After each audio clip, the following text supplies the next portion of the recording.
Hello students, मैं प्रणव वर्मा स्वागत करता हूं आपका मैग्नेट ब्रेन्स हिंदी में। तो चलिए आज के इस वीडियो में हम स्टार्ट करने जा रहे हैं प्रश्नावली 8.2 राशियों की तुलना। इसके पहले हमने 8.1 जो है वो प्रश्नावली हमने यहाँ पे कंप्लीट कर ली है, वो भी आप वीडियो देख सकते हैं। उसके अंदर भी हमने काफी सारे इंपॉर्टेंट क्वेश्चन जो थे उनको हमने किया और किस तरह से किया ये भी मैंने उसका पूरा प्रोसेस बताया है। ऐसे ही आज हम 8.2 करते हैं और देखते हैं इसके अंदर क्या क्या क्वेश्चन है जो बहुत ही इंटरेस्टिंग है और आपके लिए भी बहुत ज्यादा इंपॉर्टेंट है। तो चलिए देखते हैं। देखिए अब ये जो क्वेश्चन आ गए ना, ये क्वेश्चन बहुत अच्छे भी हैं और बहुत करने में इंटरेस्ट भी आएगा, मतलब आपको मजा आएगा करने में इन क्वेश्चंस को, क्योंकि ये सब चीजें जो है ना ये हम अपनी लाइफ में करते रहते हैं। देखिए क्वेश्चन पढ़िए, क्वेश्चन क्या दिया हुआ है। पिछले वर्ष एक स्कूटर का मूल्य 34,000 था, इस वर्ष इसके मूल्य में 20% की वृद्धि हो गई, स्कूटर का नया मूल्य ज्ञात कीजिए। देखिए मैं आपको एक बात बता दूं कि अगर कोई भी चीज घटती है और कोई भी चीज बढ़ती है तो वो हमेशा क्या करते हैं, अपने पुराने रेट के साथ ही उसको क्या करते हैं फिर उसके बाद नया रेट आता है। आया समझ में? तो हमें क्या पता है, एक स्कूटर है जिसका पुराना रेट हम लिखेंगे कि एक स्कूटर का मूल्य पिछले वर्ष स्कूटर का मूल्य क्या था, हम लिखेंगे हल पिछले वर्ष स्कूटर का मूल्य, एक स्कूटर का मूल्य कितना था, 34,000 रुपए। ठीक है, पिछले वर्ष एक स्कूटर का मूल्य जो था वो इतना था। इसके बाद क्या है, इस वर्ष उस मूल्य में 20% की वृद्धि हुई। तो हम क्या करेंगे, जो वृद्धि हुई ना, जो प्रतिशत हुआ वो हम इसके साथ ऐड करेंगे, मतलब वो हम इसके साथ रखेंगे, ताकि जो भी हुआ इस मूल्य के साथ तो हुआ, तभी तो हमको अगला रेट पता पड़ेगा। तो हम लिखेंगे इस वर्ष मूल्य में वृद्धि,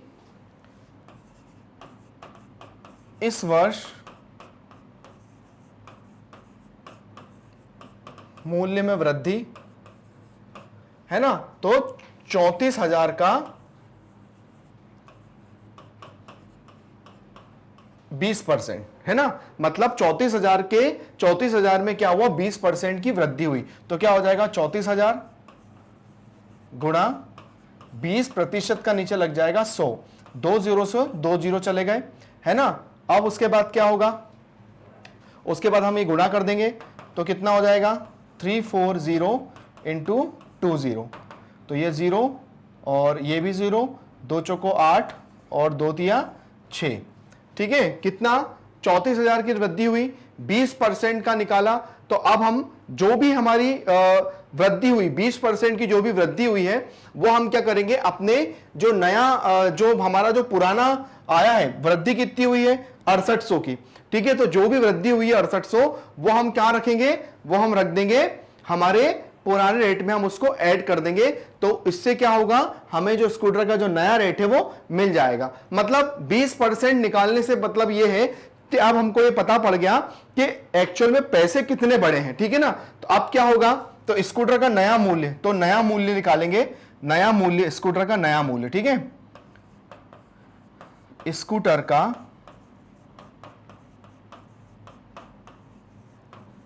नया मूल्य, तो स्कूटर का नया मूल्य कितना हो जाएगा, 34,000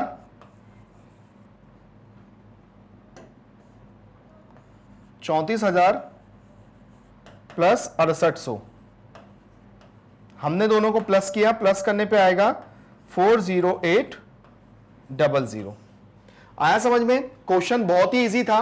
क्या किया था भाई क्वेश्चन में, देखिए सबसे पहले क्या था कि पिछले वर्ष एक स्कूटर का जो मूल्य है वो 34,000 रुपए था, मतलब पिछले वर्ष जो भी स्कूटर था उसका जो रेट था वो इतना था। अब 20% बढ़ने के बाद उसमें रेट में वृद्धि हुई, 20% रेट बढ़े, तो हमने क्या करा, 34 में 20% का बनाया, तो कितना आया, 6800 रुपए।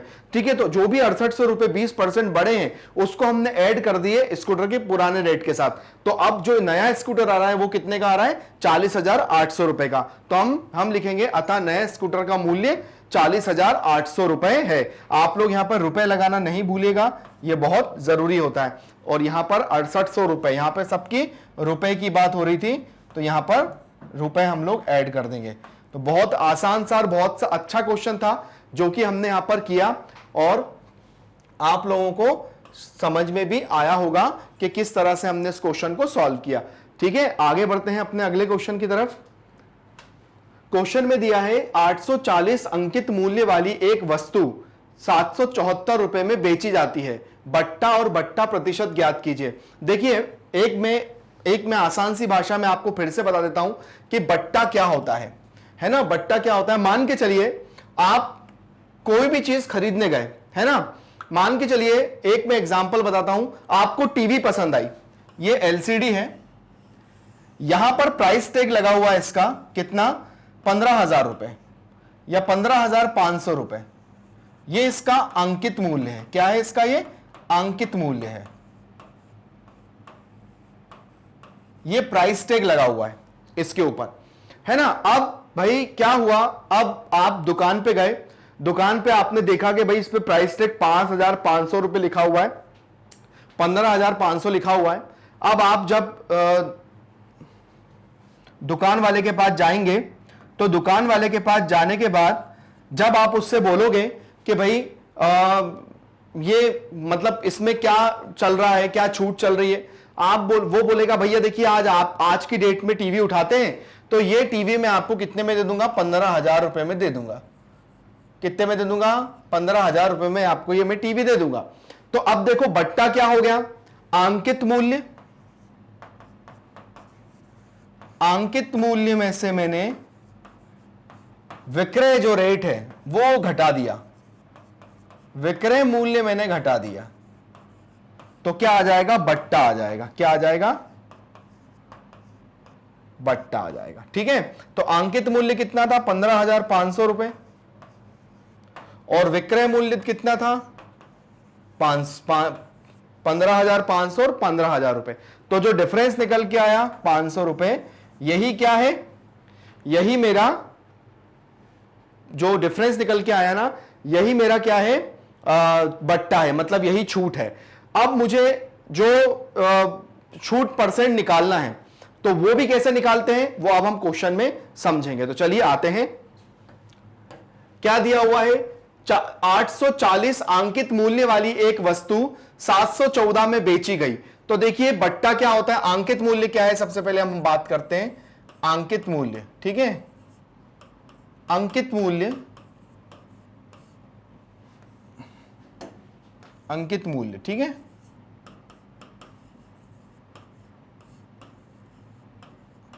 अंकित मूल्य कितना दिया है, 840 रुपए, है ना। और उसके बाद बेची गई मतलब विक्रय मूल्य कितना हो गया, विक्रय मूल्य हो गया इसका 714 रुपए। तो जो बट्टा निकालते हैं तो बट्टा क्या होता है, मैंने आपको बताया ही था कि बट्टा जो होता है वो अंकित मूल्य माइनस विक्रय मूल्य होता है।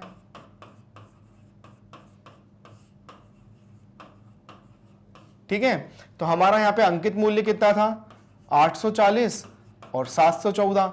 अब 840 में से 714 को घटा दो, तो चलिए यहां पे घटा देते हैं, 840 और 714, तो 10 में से 4 गया, 6 बचा, यहाँ 3 हो गया, 3 में से 1 गया, 2 बचा। ठीक है, और यहाँ 126 रुपए, कितना हो गया, 126 रुपए। अब 126 जो भी मेरा यहां पर आया है, अब मुझे क्या निकालना है, बट्टा प्रतिशत निकालना है। क्या निकालना है, बट्टा प्रतिशत। तो अब देखो बट्टा प्रतिशत निकालने के लिए हम क्या करेंगे, जो बट्टा प्रतिशत निकाला है उसके लिए क्या करेंगे, हमारा जो क्या आया है, बट्टा आया है, बटा अंकित मूल्य, अंकित मूल्य जो है हमारा गुणा में 100 और 100 कर देंगे।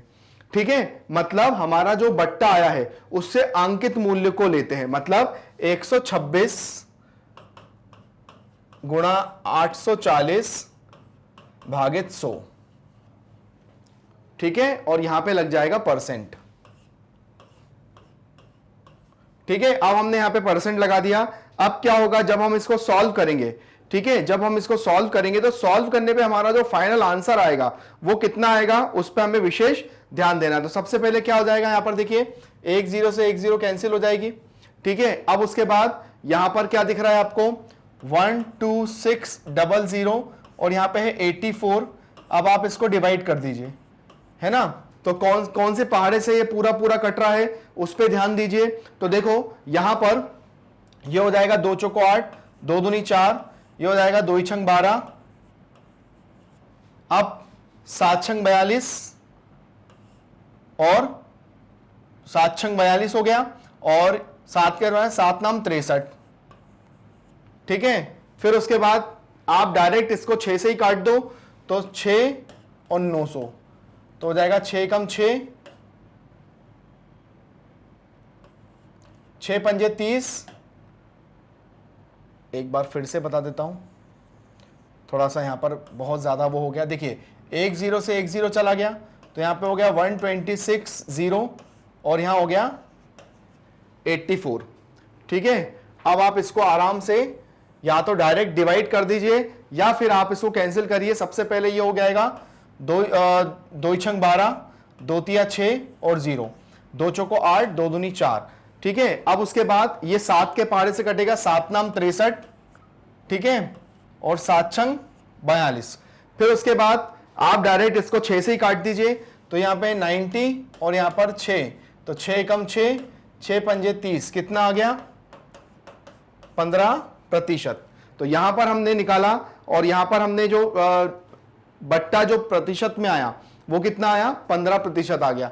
तो इस तरह से हमने इसको सॉल्व किया और सॉल्व करने के बाद हमने देखा कि बट्टा कैसे निकालते हैं और बट्टा प्रतिशत भी कैसे निकालते हैं। तो यहां पर हमारा आंसर भी क्या हो गया, पूरा आ गया और जो पूछा था हमने उसका भी आंसर किया। ठीक है, बट्टे का मतलब भी समझ में आया। चलिए आगे क्वेश्चन पे आते हैं अपने अगले। अगला क्या दिया है, एक फ्रॉक की सूचित मूल्य 220 है, सेल में 20% की घोषणा की जाती है, इस प्रकार बट्टे की राशि क्या होगी और इसका विक्रय मूल्य क्या होगा। देखिए सबसे पहले वही एक फ्रॉक का जो सूची मूल्य है, सूची मूल्य मतलब जो भी अंकित मूल्य हम मानेंगे वो 220 है। अब इस पे क्या हो गया, मुझे जैसे मान के चलिए एक क्वेश्चन में समझाता हूं, हम एक फ्रॉक लेने गए और उस फ्रॉक के जो नीचे लिस्ट में जो प्राइस लिखा हुआ था वो 220 रुपए था। फिर उसके बाद यहां पर अचानक से घोषणा की गई कि भाई जो फ्रॉक लेने जाओगे तो जो आप फ्रॉक ले रहे हो उस पे 20% की आपको छूट मिल रही है। तो उसके बाद यह बताना है कि इस फ्रॉक पर बट्टे की राशि क्या है और इसका विक्रय मूल्य क्या है। तो चलिए सबसे पहले हम निकालेंगे फ्रॉक का सूची मूल्य, फ्रॉक का सूची मूल्य। ठीक है, फ्रॉक का सूची मूल्य कितना है 220 रुपए। ठीक है ना। अब चूंकि इस पे ही 20% बट्टा दिया जा रहा है तो छूट हम देखेंगे, बट्टा 20% है तो 220 गुणा 20/100। ठीक है, 20% की जगह नीचे 100 आ जाता है तो 1 0 से 1 0, 1 0 से 1 0 तो ये हो जाएगा 44। तो बट्टा कितना हो गया 44, बट्टा कितना हो गया 44। ठीक है, बट्टे इसका विक्रय मूल्य निकालना है। तो हम जानते हैं कि बट्टा बराबर क्या होता है, बट्टा बराबर होता है अंकित मूल्य, अंकित मूल्य माइनस विक्रय मूल्य।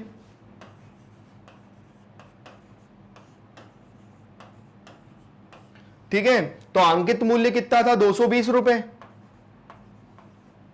और बट्टा कितना आया 44 और मुझे विक्रय मूल्य निकालना है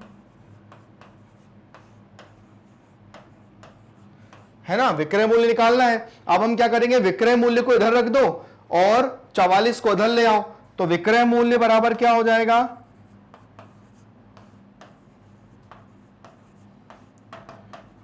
220 माइनस 44। अब 220 में से 44 को माइनस कर दो तो 220 छूट के बाद कितने का पड़ गया, 10 में से 4 गया 6 बचा, यहां हो गया 11, 11 में से 4 गया कितना बचा 7 बचा 176 रुपए। कितना आ गया? 176 रुपए। तो यहां पर हमने जो विक्रय मूल्य आ गया वो कितना आ गया? 176 रुपए। बट्टा आया था हमारा 44 और जो विक्रय मूल्य आ गया वो 176 रुपए आ गया। तो ये केवल समझने की बात है, समझोगे तो आप क्वेश्चन को बहुत आसानी से कर लोगे और बिना किसी प्रॉब्लम के इसको सॉल्व कर लोगे। तो चलिए आगे बढ़ते हैं अपने अगले क्वेश्चन की तरफ। अगले क्वेश्चन में देखते हैं क्या दिया हुआ है। अगले क्वेश्चन में दिया है सोहन ने एक पुरानी रेफ्रिजरेटर 2500 में खरीदा, उसने 500 रुपए उसकी मरम्मत पर खर्च किए और 3300 रुपए में बेच दिया। उसका लाभ एवं हानि प्रतिशत ज्ञात करना है, लाभ और हानि प्रतिशत। तो चलिए सबसे पहले हम लोग करते हैं, यहां लिखेंगे रेफ्रिजरेटर, पुराने रेफ्रिजरेटर का क्रय मूल्य या रेफ्रिजरेटर का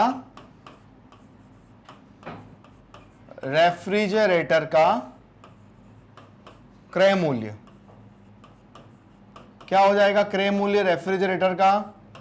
2500 रुपए जो दिया हुआ है, ठीक है। उसके बाद उसकी मरम्मत में खर्च, उसकी मरम्मत में खर्च, तो मरम्मत में खर्च कितना हो गया? 500 रुपए, है ना। तो कुल क्रय मूल्य कितना हो गया? तो हम क्या मानेंगे? पूरा, मतलब क्या होता है कि जब उसको, तो ये पूरा मतलब जब भी हम कोई चीज लेते हैं तो उसकी मरम्मत कराते हैं तो बेचते हैं, तो उसका मरम्मत का रेट भी हम उसके साथ में रखेंगे ना। तो हम यहां पर कुल मूल्य कितना हो जाएगा वहां पर हम उसको यहां पर क्या है बता देंगे। मतलब कुल क्रय मूल्य कितना हो जाएगा?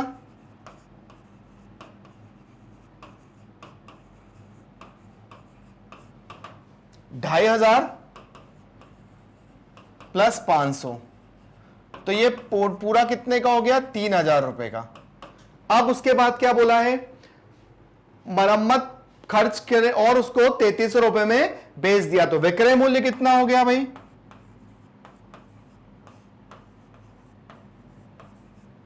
विक्रय मूल्य कितना हो गया? 3300 रुपए। तो अब आपको यहां पर एक चीज समझ में आ रही होगी, मुझे लाभ अथवा हानि प्रतिशत ज्ञात करना है। सबसे पहले तो मुझे पता करना है कि लाभ हुआ कि हानि हुआ।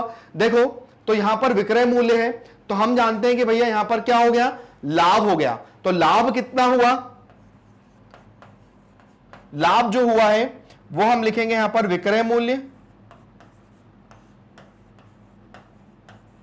विक्रय मूल्य माइनस क्रय मूल्य। तो विक्रय मूल्य कितना था? 3300 रुपए और क्रय मूल्य कितना था? 3000 रुपए। तो लाभ कितने का हो गया? 300 रुपए का लाभ हो गया। अब लाभ प्रतिशत निकालना है। क्या निकालना है? लाभ प्रतिशत। तो लाभ प्रतिशत निकालने के लिए हम क्या करेंगे? लाभ को रखेंगे ऊपर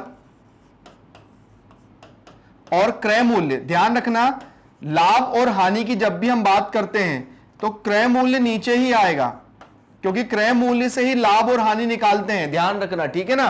तो क्रय मूल्य तो, और यहां पे हो जाएगा प्रतिशत निकाल रहे हैं तो गुणा 100, ठीक है। तो चलिए लाभ कितना हुआ था? 300, क्रय मूल्य कितना था? 3000 रुपए गुणा 100। तो 2 0 से 2 0 चला गया, 1 0 से 1 0 चला गया और 1 से 1 चला गया। तो कितना आ गया? 3 कम 3, मतलब 10% लाभ हुआ। आया समझ में? कैसे सॉल्व किया? बिल्कुल आसानी से। देखो क्या दिया था, एक रेफ्रिजरेटर का जो मूल्य था वो 2500 रुपए था, जिसमें से 500 रुपए मैंने क्या करा, 500 रुपए मैंने उसका मतलब जो भी उसके अंदर डेंटिंग पेंटिंग या जो कि उसके अंदर कुछ प्रॉब्लम थी वो 500 रुपए मैंने ठीक करा ली। तो टोटल मुझे फ्रिज कितने का पड़ गया? 3000 का। अब उस फ्रिज को ठीक कराकर मैंने उसको 3300 रुपए में बेच दिया। तो अब मैं, जाहिर सी बात है कि मैंने खरीदा 3000 में है और बेच दिया मैंने उसको 3300 में, तो मुझे फायदा कितने का हुआ? 300 रुपए का। तो लाभ हो गया। देखो लाभ प्रतिशत निकाला, तो लाभ बटा क्रय मूल्य गुणा 100, ठीक है। तो लाभ कितने का था? 300 का। क्रय मूल्य कितने का था? 3000 का गुणा 100। तो यहां पर मैंने सबको कैंसिल करके जो मेरा आया 10% आ गया, जो कि मेरा पूरा आंसर बिल्कुल ठीक है। और यहां पर हमने देखा भी कि लाभ हो रहा है तो लाभ प्रतिशत निकाला, अगर हानि होती तो हानि प्रतिशत निकालता। ठीक है ना। चलिए आगे आते हैं अपने अगले क्वेश्चन की तरफ। एक दुकानदार ने 200 बल्ब 100 प्रति बल्ब की दर से खरीदे, उनमें से 5 बल्ब खराब थे और उन्हें फेंकना पड़ा। शेष बल्बों को 12 प्रति बल्ब की दर से बेचा गया, लाभ अथवा हानि प्रतिशत ज्ञात कीजिए। तो चलिए सबसे पहले हम लिखेंगे हल। यहां लिखेंगे बल्बों का क्रय मूल्य, बल्ब का क्रय मूल्य। तो जो क्रय मूल्य आया हमारा वो क्या आया, क्रय मूल्य मतलब 200 बल्ब कितने के खरीदे थे, 10 रुपए के। ठीक है, तो कितना हो जाएगा 2000 रुपए। तो यहां पर ये बल्बों का क्रय मूल्य आ गया। अब उसके बाद खराब बल्ब,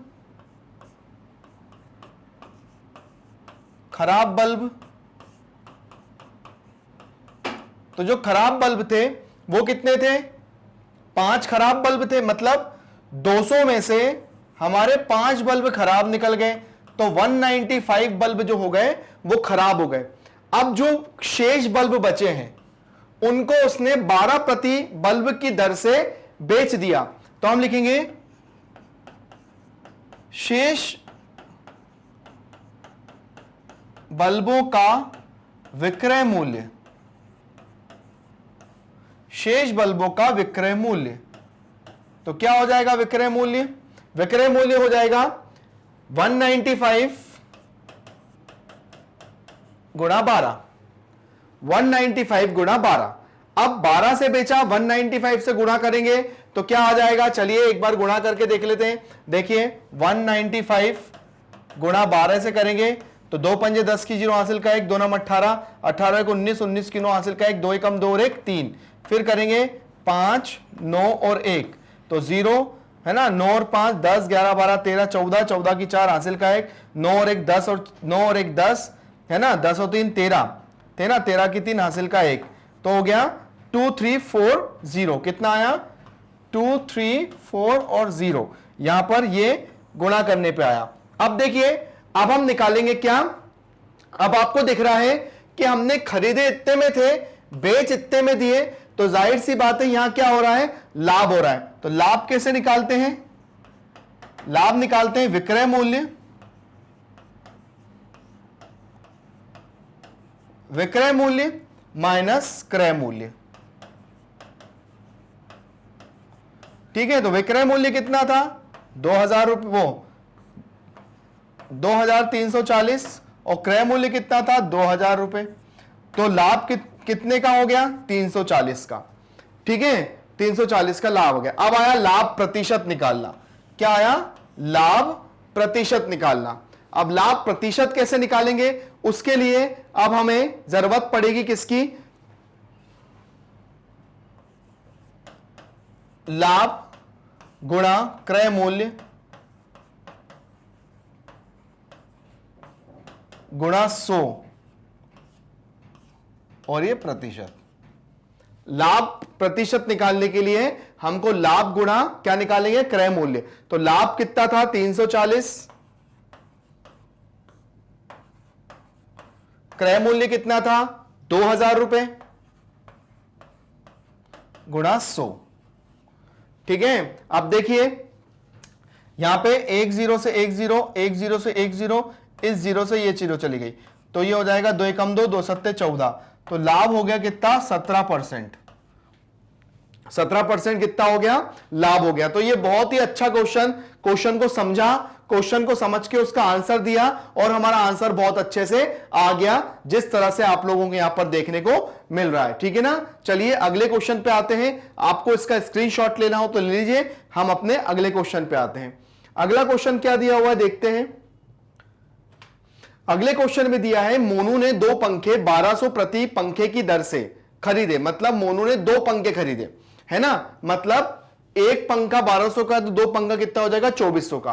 उसने एक पंखे को 5% हानि में और दूसरे पंखे को 10% लाभ से बेचा। प्रत्येक पंखे का विक्रय मूल्य ज्ञात कीजिए और कुल लाभ अथवा हानि भी ज्ञात कीजिए।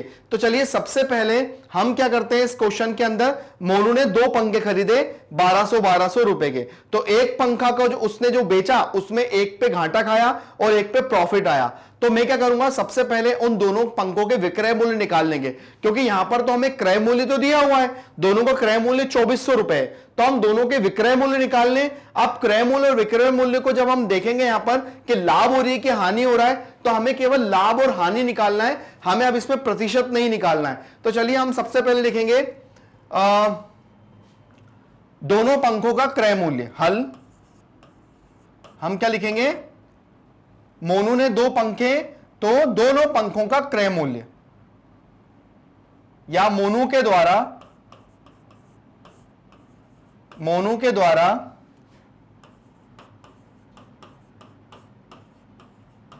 खरीदे गए पंखों का क्रय मूल्य, पंखों का क्रय मूल्य,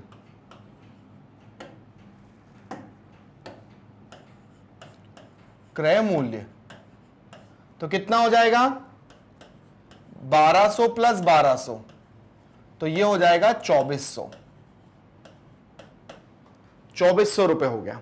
पहला इतना काम तो कर लिया। अब क्या बोला है, उसने एक पंखे को बेचकर 5% की हानि मिली, तो हम लिखेंगे पहले पंखे को बेचकर हानि हुई,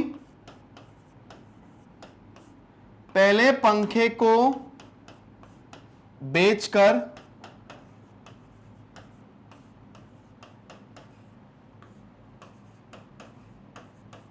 हानि हुई। कितनी हानि हुई, तो भैया 1200, इस पे हानि हुई 5%। 5% का मतलब नीचे आ गया 100, तो 0 से 0 कट गया, 12 पंजे 60। ठीक है, तो अब जब भी हम क्या निकालते हैं, अब मुझे हानि निकालते हैं, तो हानि भी का भी निकालने का सूत्र क्या होता है, तो यहां पर हम लोग देख लीजिए, देखिए हम क्या करेंगे, जो भी आया पैसे उसमें से 60 को माइनस कर देंगे, तो हानि क्या क्या निकालेंगे, विक्रय मूल्य क्या हो जाएगा हमारा, देख लीजिए विक्रय मूल्य निकालेंगे, तो यहां पे हम लिखेंगे क्रय मूल्य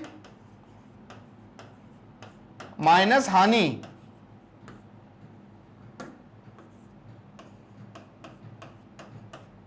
ठीक है, तो यहां पर जो पहले पंखे की बात कर रहा हूं मैं, ठीक है, पहले पंखे का विक्रय मूल्य,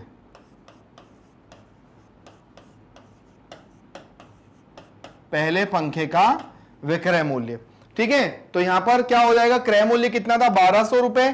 अब 1200 रुपए में से 60 रुपए क्या हो गई, हानि हो गई, तो 1200 रुपए का 60 निकालेंगे माइनस में, तो 10 में से 6 गए, 4 बचा, यहां हो गए 1140 रुपए, ये पहले पंखे का निकल गया। अब ऐसी तरह क्या निकालेंगे, दूसरे पंखे का, क्या निकालेंगे,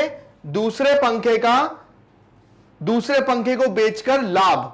ठीक है, यहां लिखेंगे दूसरे पंखे को बेचकर लाभ, तो लाभ कितना हुआ 1200, कितना 10% का लाभ हुआ, तो 10/100, 10 से 10, 10 से 10, 120 रुपए। अब 120 को जब हम लोग किस में जोड़ेंगे, तो दूसरे पंखे का विक्रय मूल्य कितना हो जाएगा,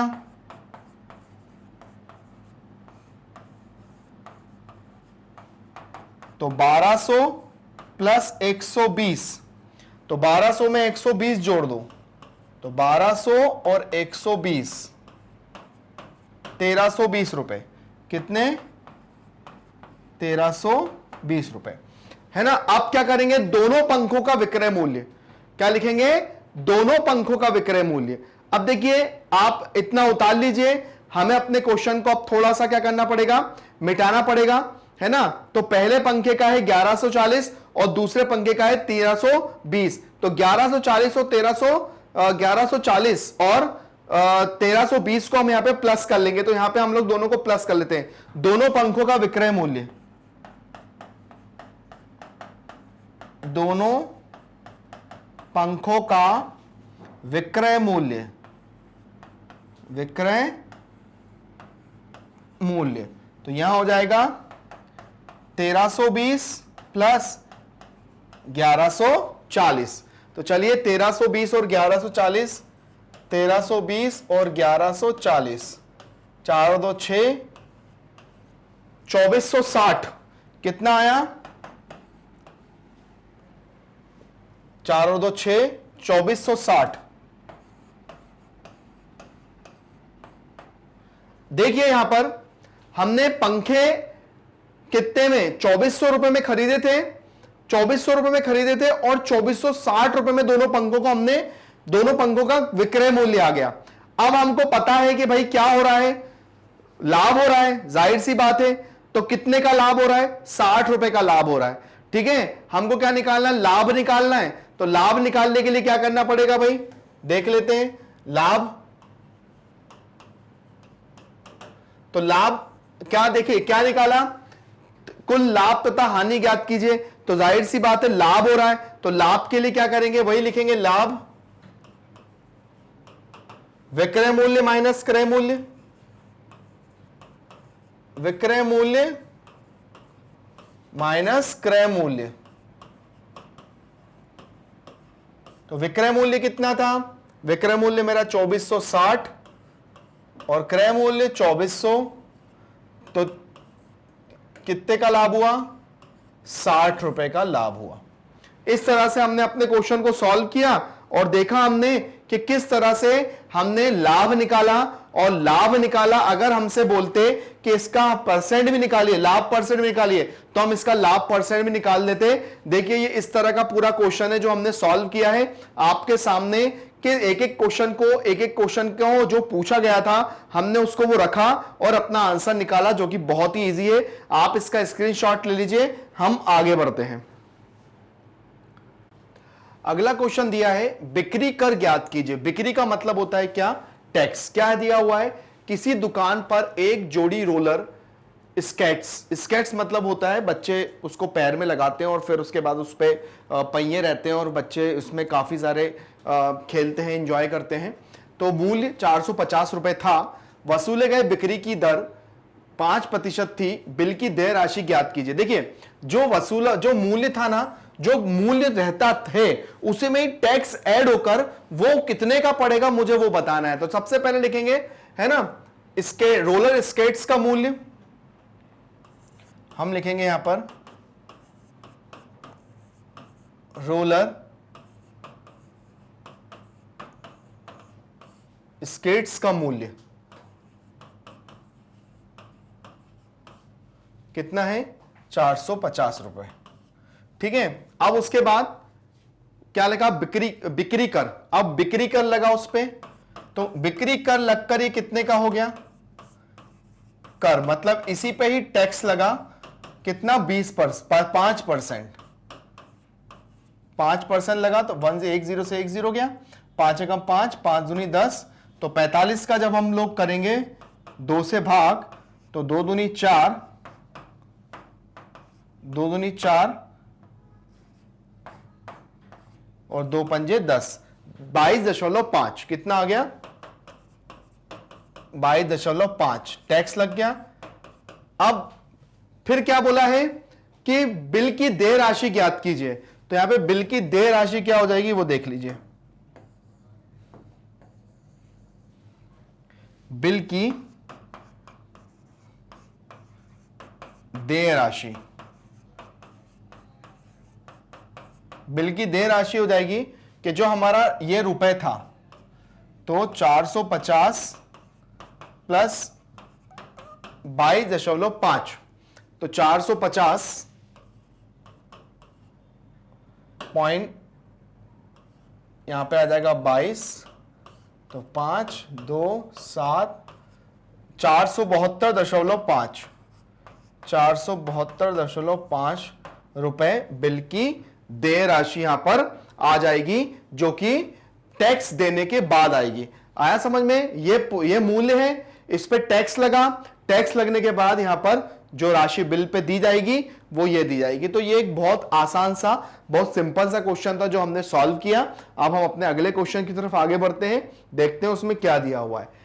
लिखा हुआ है कि वहीदा ने एक कूलर 10% कर सहित 3300 रुपए में खरीदा, वेट के जुड़ने से पहले का कूलर का मूल्य क्या था? देखो, वहीदा ने एक कूलर 10% कर सहित, मतलब कर सहित इसका मूल्य कितना है? 3300 रुपए है। तो मुझे यह बताना है कि अगर यह टैक्स नहीं लगता तो इसके पैसे कितने थे। तो मैं यहां पे लिखूंगा, माना पहले कूलर का मूल्य है ना, हम लिखेंगे वेट जुड़ने से पहले कूलर का मूल्य,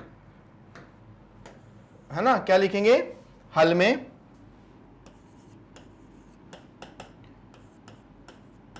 वेट जुड़ने से पहले, वेट जुड़ने से पहले कूलर का, माना, यहां लिखेंगे माना,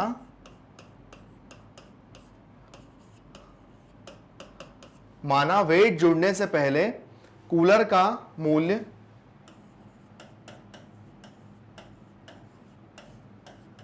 X रुपए है। ठीक है, अब उसके बाद क्या है? अब जो पुराना रेट होता है टैक्स उसी पे ही लगता है, तो X का 10%, तो X का 10% वेट लगा, मतलब जो पुराना मूल्य होता है उस पे ही तो वेट लगता है, उस पे ही टैक्स लगता है। तो कितना हो जाएगा? X गुणा 10/100, 10 से 10 हो गया, तो 1/10 हो गया। अब क्या है? अब देखो, इस कूलर के पुराने मूल्य में जब ये टैक्स जुड़ा तो ये कितने का पड़ा? 3300 रुपए का। तो हम लिखेंगे क्या? हम लिखेंगे कि टैक्स के साथ कूलर का मूल्य, है ना, या वेट के साथ, वेट के साथ कूलर खरीदा गया। कितने में खरीदा गया? 3300 रुपए में। ठीक है, अब देखो पुराने कूलर के रेट में जब मैंने ये टैक्स जोड़ दिया तो ये कूलर कितने का पड़ गया? 3300 रुपए का, है ना। बहुत सिंपल है कि भाई जो भी टैक्स जुड़ेगा तो वो उसके पहले वाले रेट से तो जुड़ेगा। मतलब मान के चलो, मैं आपको एक बात बताऊं, एक दूसरी भाषा में समझाऊं, अगर मान के चलिए कोई भी चीज आती है ना, मान के चलिए कि जैसे ये पेन भी है, तो ये पेन मान के चलिए कि ये 15 रुपए का है, तो ये 15 रुपए का कब है? कि जब मैंने इसको डायरेक्ट जहां ये बन रहा है वहीं जाके खरीद लिया। ठीक है, जहां मेरे यहां ये बन रहा है वहीं जाके खरीद लिया। लेकिन अगर मैं इसको शॉप से खरीदता तो यही पेन मुझे 20 रुपए का पड़ता। क्यों? क्योंकि 5 रुपए उसके अंदर टैक्स लग जाता, वेट लग जाता, इसके अंदर वो कुछ कुछ चीजों का लग जाता, तो वो 5 रुपए और पड़ जाता। तो कोई भी चीज जो लगता है ना, रेट जो टैक्स लगेगा वो उसके उस रेट से लगेगा जहां से उसने चलना चालू किया था। ठीक है, तो जब ये कूलर का स्टार्टिंग का रेट मैंने एक्स मान लिया, जब उस पर टैक्स ऐड हुआ तब ये इतने का पड़ा। अब इसको सॉल्व करेंगे तो 10 का गुणा इसके साथ कर दो तो 10x प्लस x बराबर 10, और ये हो जाएगा 3300। आगे बढ़ जाते हैं, ये हो जाएगा 11/10x बराबर 3300, तो x बराबर हो जाएगा 3300 गुणा 10/11। ठीक है, तो 11 कम 11, 11 तिया 33, तो x बराबर हो गया 3000 रुपए। मतलब कूलर का जो रेट था ना वो 3000 रुपए था, और टैक्स के साथ वो कूलर 3300 रुपए में पड़ गया। मतलब 300 रुपए क्या लगा? वेट लगा। आया समझ में? बहुत आसान सा है, अगर आप इनको समझोगे और आपको बिल्कुल भी टफ नहीं लगेगा इनको सॉल्व करने में, आपको बहुत आसानी से सॉल्व हो जाएगा। तो इस तरह से हमारे जो चैप्टर के अंदर जो एग्जाम्पल थे वो हमने खत्म कर लिए। अब आते हैं हमने 8.1 एक्सरसाइज पे, 8.2 एक्सरसाइज पे। क्या दिया हुआ इसके अंदर देखिए, एक व्यक्ति का वेतन में 10% की वृद्धि होती है, यदि उसका नया वेतन 1,54,000 है तो उसका वेतन, मूल्य वेतन ज्ञात कीजिए। मूल वेतन का मतलब क्या होता है, जहां पहले उसकी सैलरी थी, है ना, मतलब जहां, मतलब पहले उसकी जो सैलरी थी, मतलब क्या था, एक व्यक्ति ने एक व्यक्ति के वेतन में 10% की वृद्धि होती है। यदि वेतन, उसका नया वेतन इतना है तो पुराना वेतन कितना था, यह मुझे निकालना है। तो देखो, पुराना वेतन निकालने के लिए अगर 10% की उसमें वृद्धि होती है, मतलब हम कैसे निकालें, हम कैसे पता करें कि उसका पुराना वेतन इतना था, तो उसके लिए देखिए, एक व्यक्ति के वेतन में 10% वृद्धि होती है। यदि उसका नया वेतन 1,54,000 है तो उसका मूल वेतन क्या होगा, यह है उसका मूल वेतन, और उसके वेतन में 10% की वृद्धि हुई, मतलब 10% क्या हुआ, बढ़ा, तो उसका नया वेतन यह आया। तो उसका पहले वाला वेतन क्या था, यह हमको पता करना है। तो उसके लिए क्या लॉजिक लगाएंगे, क्या हम लोग दिमाग लगाएंगे कि यहां पर उसका नया वेतन हमें पता पड़ जाए कि भाई उस व्यक्ति का नया वेतन, मतलब पुराना वेतन क्या था। तो हम लिखेंगे, माना उसका मूल वेतन x है, हम लिखेंगे हल, माना उसका मूल वेतन, माना उसका मूल वेतन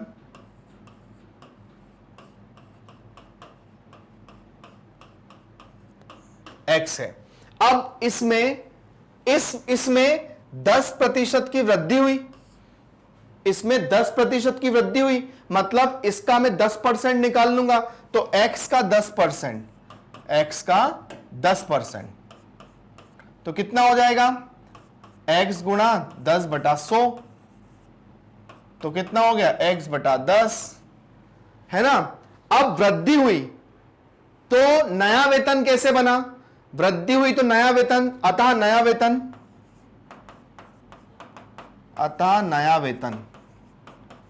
तो नया वेतन क्या, नया वेतन क्या है, 1,54,000 रुपए नया वेतन है। देखो, पुराने वेतन में नया वेतन जुड़ा तभी तो इतना बना, पुराने वेतन में इतना वेतन बढ़ा तभी तो इतना वेतन बढ़ा उसका। अब क्या करेंगे, यहां पर वही 10x/x/10, और यहां हो जाएगा 154,123, तो यहां हो जाएगा 11/10x, और यहां हो जाएगा 154,000, तो x बटा हो जाएगा 154,000 गुणा 10/11, है ना। देखो फिर से समझना, उसका जो मूल वेतन है ना, उसको मैंने x ले लिया। अब उस मूल वेतन में जो पुराना वेतन था उसमें 10% बढ़ा, तो 10% बढ़ा मतलब 10% मैंने उसमें जोड़ दिया, तो 10% जोड़ने के बाद उसका नया वेतन एक, मतलब कितना आया, इतना आया, 1,54,000 रुपए। अब हमने क्या करा, इसका एलसीएम ले लिया 10x प्लस x/10, 11x/10 हो गया। अब जब x को यहीं रखेंगे, बाकी उधर भेज देंगे, तो 10 भाग में था, उधर जाके गुणा में, और 11 क्या था, भाग में था, गुणा में आ जाएगा, वो गुणा में था, भाग में आ जाएगा। अब क्या हो जाएगा, देखिए यहां पे पूरा ये 154,000 और एक 0 और बढ़ जाएगी क्योंकि 10 के साथ हो जाएगा 11 11 कम 11 और 11 चौको 44, तो उसका जो पुराना वेतन था ना वो 1,40,000 रुपए था, जिसमें 10% की वृद्धि हो गई तो वो 1,54,000 हो गया। इसमें क्या करा, 11 कम 11, 154 को जब मैंने करा तो 11 कम 11, और उसके बाद फिर नीचे 4 आया, तो 11 चौको 44, और पीछे के 4 जीरो ऐसे कैसे ही रहे, तो 1,40,000 रुपए उसका पुराना वेतन था, मतलब x की वैल्यू, तो x हमने क्या माना था, मूल वेतन, तो हम लिखेंगे अतः उसका मूल वेतन, अतः उसका मूल वेतन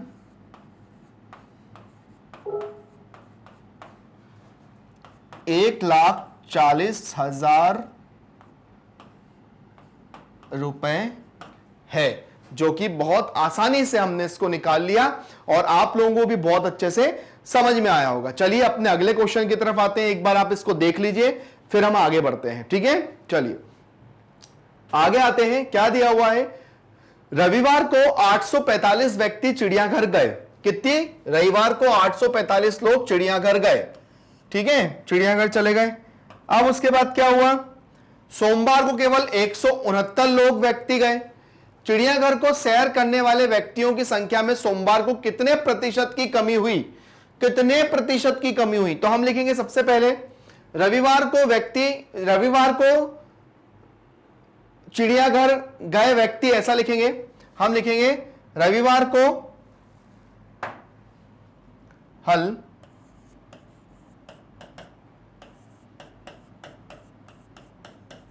रविवार में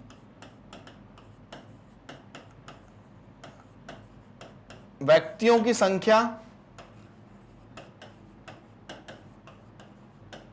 कितनी है, 845, कमी बताना है हमको। ठीक है, और सोमवार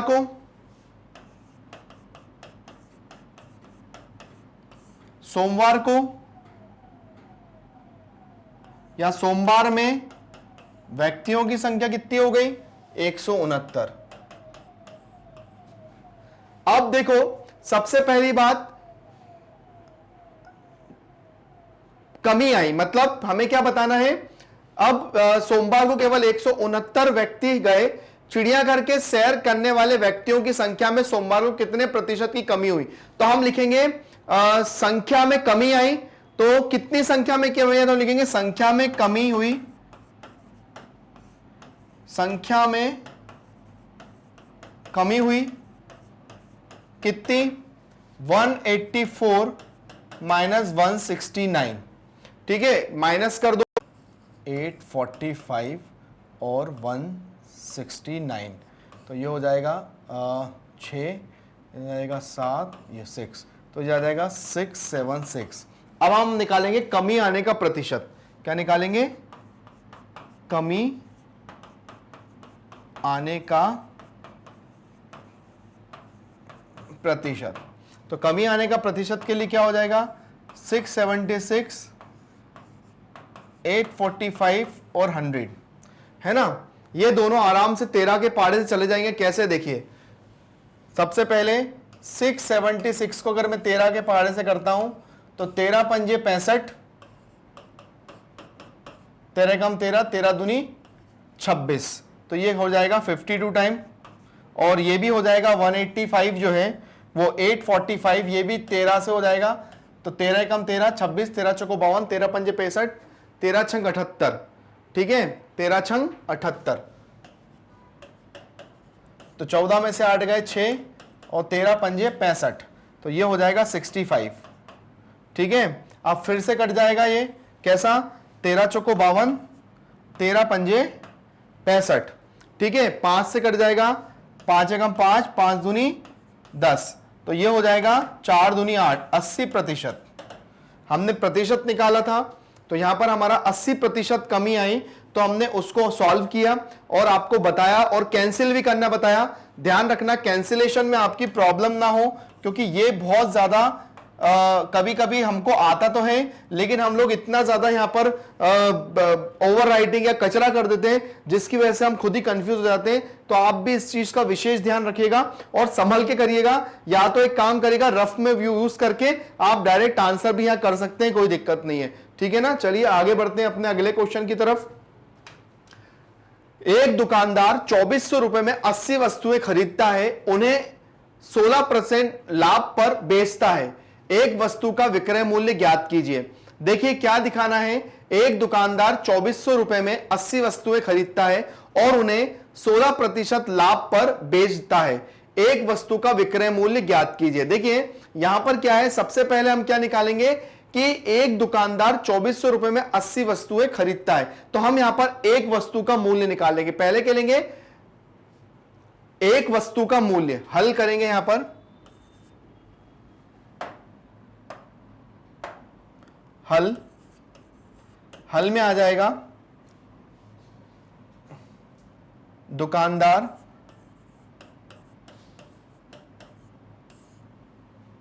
₹2400 में 80 वस्तुएं खरीदता है।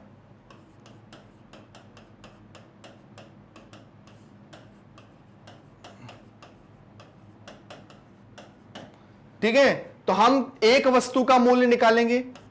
एक वस्तु का मूल्य तो यहां हो जाएगा 2400 बटा 80 30। एक वस्तु का मूल्य कितना हो गया? 30 रुपए हो गया। एक वस्तु का मूल्य कितना हो गया? 30 रुपए हो गया। अब उस एक वस्तु को 16% लाभ पर बेच देता है। अब लाभ निकालने के लिए क्या करेंगे? जो भी हमारा वस्तु को उसने खरीदा है उस पे 16% लाभ निकाल लेंगे और वापस से हम उस पे जोड़ेंगे तो देखते हैं क्या लाभ आता है। फिर उसके बाद उस वस्तु का विक्रय मूल्य भी ज्ञात करना है। तो चलिए सबसे पहले हम निकालते हैं लाभ। तो लाभ इस एक वस्तु का निकालेंगे। किसका निकालेंगे? इस एक वस्तु का। तो 16% लाभ पर बेच देता है ना? तो 16% लाभ पर बेच देता है तो उसके लिए हम लोग क्या लिखेंगे? एक वस्तु पर लाभ। एक वस्तु पर लाभ। एक वस्तु पे लाभ मतलब 30 गुणा 16 बटा 100। ठीक है, तो यहां क्या हो जाएगा? 1 0 से तो 1 0 कैंसिल कर दो तो 16 3 48, तो 48 बटा 10 क्या हो जाएगा? 4.8। ये लाभ आ गया है ना। अब क्या करना है? अब मुझे विक्रय मूल्य निकालना है। तो विक्रय मूल्य देखो, लाभ कभी भी निकालते हैं तो लाभ निकालने के लिए क्या करेंगे कि जो हमारा जो वस्तु का जो मूल्य आया है ना, मतलब वस्तु का हमारा जो मूल्य आया है उसको अगर मैं क्रय मूल्य के साथ जोड़ दूं, मतलब क्रय मूल्य और लाभ को जोड़ दूं, तो जाहिर सी बात है कि विक्रय मूल्य आ जाएगा। तो विक्रय मूल्य कैसे निकालेंगे? देखिए,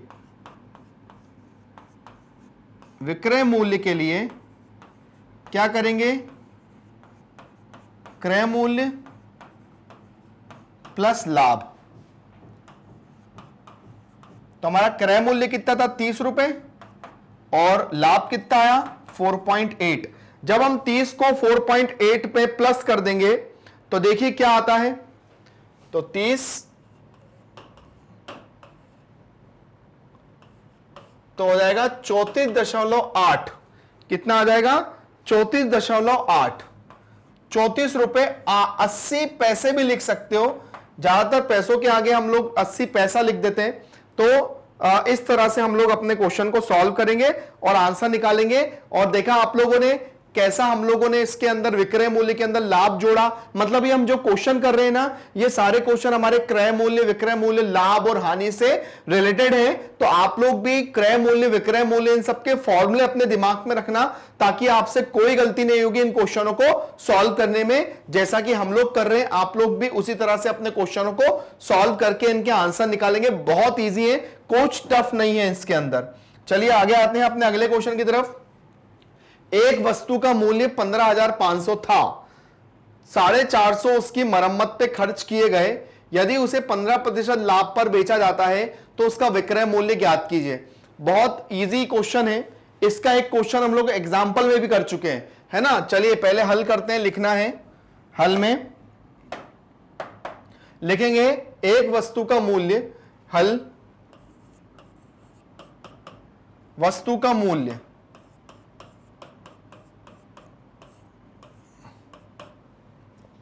एक वस्तु का मूल्य कितना है? 15,500 रुपए। तो इसकी मरम्मत में खर्च आया, मरम्मत में खर्च या मरम्मत पर खर्च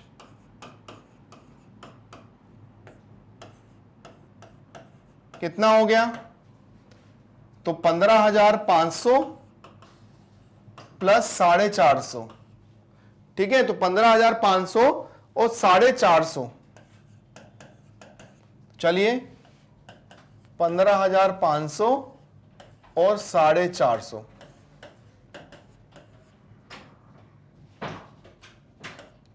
तो 15,900 ₹50। कितना हो गया टोटल खर्च? 15,950 रुपए। मरम्मत पे कुल खर्च 450, नहीं मरम्मत पे कुल खर्च कितना हो गया? 450, ऐसा लिख दो। अब क्या हुआ, तो हम लिखेंगे अतः क्रय मूल्य, कुल क्रय मूल्य, तो कुल क्रय मूल्य, तो कुल क्रय मूल्य कितना हो गया? 15,500 प्लस 450। ठीक है, तो ये कितना हो जाएगा? 15,950 रुपए। ठीक है, अब उसके बाद क्या बोला है? अब उसके बाद ये बोला है उसे 15% लाभ पर बेचा जाता है। अब जो भी खरीदा इसको 15% लाभ पर बेच दो, तो उसका विक्रय मूल्य ज्ञात करो। तो 15% लाभ पर चलो इसको बेच देते हैं। ठीक है, लाभ पर, वस्तु को लाभ पर बेचा गया, वस्तु को लाभ पर बेचा गया, तो कितना लाभ आया ये तो पता करें अपन। तो लाभ निकाल, तो 15,950 का जब 15% निकालेंगे बटा 100, है ना। तो अब इसको जब सॉल्व करेंगे, तो इसको सॉल्व कैसे करेंगे? चलिए 1 0 से आप 1 0 कैंसिल कर दीजिए। अब 5 या 15, 5 दूनी 10, हमारे पास क्या आया? 1595 गुणा 3 बटा 2। ठीक है, अब आप क्या करिए, 1595 में 3 का गुणा कर दीजिए, तो कितना हो जाएगा? 3 पंजे 15, 15 की 5 हासिल का 1, 3 नाम 27, 27 और 1 28, 28 की 8 हासिल का 2, 5 तिया 15, 16 17, 5 तिया 15, 16 17, 17 की 7 हासिल का 1, 3 एकम 3 और 1 4 बटा 2, ये आ गया। अब हम 4785 को 2 से भाग दे देंगे, तो 4785 को हम लोग 2 से भाग दे देंगे, तो 2 दूनी 4, 2 तिया 6। ठीक है, उसके बाद देखो 7 था, 2 तिया 6, 2 नाम 18, 2 चौको 2 दूनी 4, पॉइंट 2 पंजे 10, कितना आया? 2392.5। तो मैं डायरेक्ट इसको यहां लिख देता हूं ताकि थोड़ा सा हमारा नीचे स्पेस बच जाएगा, तो हम लोग उसको यूज कर लेंगे। ठीक है ना, 2392.5 ये आ गया मुझे इसको सॉल्व करने पे। ठीक है, अब मैं इतनी चीजें मिटा देता हूं, ये सिर्फ मैंने आप लोगों को समझाने के लिए बताई थी, आप लोग चाहे तो उसको भी पीछे जाकर देख सकते हैं। तो ये 2392.5 ये मेरा लाभ आ गया, है ना, ये मेरा लाभ आ गया। अब मुझे निकालना है विक्रय मूल्य। क्या निकालना है मुझे? विक्रय मूल्य। तो मैं अधिकतर हम लोगों ने बात की है कि विक्रय मूल्य निकालने के लिए क्रय मूल्य, जो हमारा क्रय मूल्य है, और प्लस करेंगे का लाभ को, क्रय मूल्य को प्लस कर देंगे लाभ में। तो क्रय मूल्य हमारा कितना था? 15,950, और हमारा लाभ कितना आया? 2392.5। चलिए इन दोनों को प्लस कर देते हैं। तो प्लस करने के लिए क्या करेंगे? 15,950 पॉइंट, यहां पे 0 लगा दो, और यहां पे लिखो 2932 और ये 5। ठीक है, तो ये 5 ऐसा का ऐसा 2, है ना, 9 और 5 10 11 12 13 14, 14 की 4 हासिल का 1, 9 और 1 10 और 3 13, 13 की 3 हासिल का 1, 5 और 1 6 और 2 8, 18342.5। कितना आया हमारा आंसर? 18342.5 ये आ गया हमारा रुपीस, जो कि बहुत ही मतलब कह सकते हैं कि एग्जैक्टली भी आ गया, और जैसा हमने जो हमको क्वेश्चन में दिया था हम वही आंसर निकाला, ताकि उससे हमें यह भी पता पड़ा कि क्रय मूल्य विक्रय मूल्य, अगर मान के चलिए क्रय मूल्य दिया है, लाभ दिया है, तो हमें उसका विक्रय मूल्य कैसे निकालना है। और अगर मान के चलिए अगर हमें विक्रय मूल्य दिया है और बोला है कि उसको इतना % बेच के लाभ हुआ है, तो उसका क्रय मूल्य कैसे निकालते हैं, तो वो वाले क्वेश्चन भी अभी सामने आएंगे। लेकिन अभी हमने कौन से क्वेश्चन किए थे कि जिसमें हमें क्रय मूल्य दिया था और ये भी बोला था कि वो कितने में बिकी, उसका विक्रय मूल्य निकालिए। तो ये विक्रय मूल्य निकालने का फॉर्मूला हो गया, जो कि बहुत ही इजी है। चलिए आगे आते हैं। आगे दिया है एक वीसीआर और टीवी में से प्रत्येक को 8,000 में खरीदा गया। दुकानदार को वीसीआर पर 4% की हानि और टीवी पर 8% का लाभ हुआ। इस पूरे लेन देन में लाभ अथवा हानि प्रतिशत ज्ञात कीजिए। देखिए सबसे पहले हमको क्या है, एक वीसीआर और टीवी में से प्रत्येक को 8,000 में खरीदा गया। तो हम क्या लिखेंगे, सबसे पहले हल में लिखेंगे हम लोग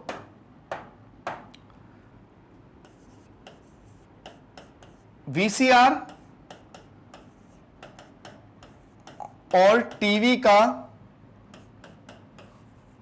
क्रय मूल्य। वीसीआर और टीवी का क्रय मूल्य मतलब 8,000 प्लस 8,000, तो यह हो जाएगा 16,000। दोनों को इतने में खरीदा गया। ठीक है, अब लिखा है दुकानदार को वीसीआर पर हानि, लिखेंगे वीसीआर पर हानि, वीसीआर पर हानि कितने की हुई, 8,000, कितने प्रतिशत की, 4% की। तो 4/100, तो ये हो गया 8 चौको 32। ठीक है, तो वीसीआर का विक्रय मूल्य कितना हो गया, यहां पे लिख देंगे वीसीआर का विक्रय मूल्य। कहां लिखे हैं ताकि हमारा थोड़ा स्पेस बच जाए, है ना। वीसीआर का विक्रय मूल्य यही लिख देते हैं, वीसीआर का विक्रय मूल्य। तो ये जो 8,000 में से 320 माइनस कर दूंगा। क्यों, वो इसलिए करूंगा ताकि हानि हुई है इसलिए माइनस किया।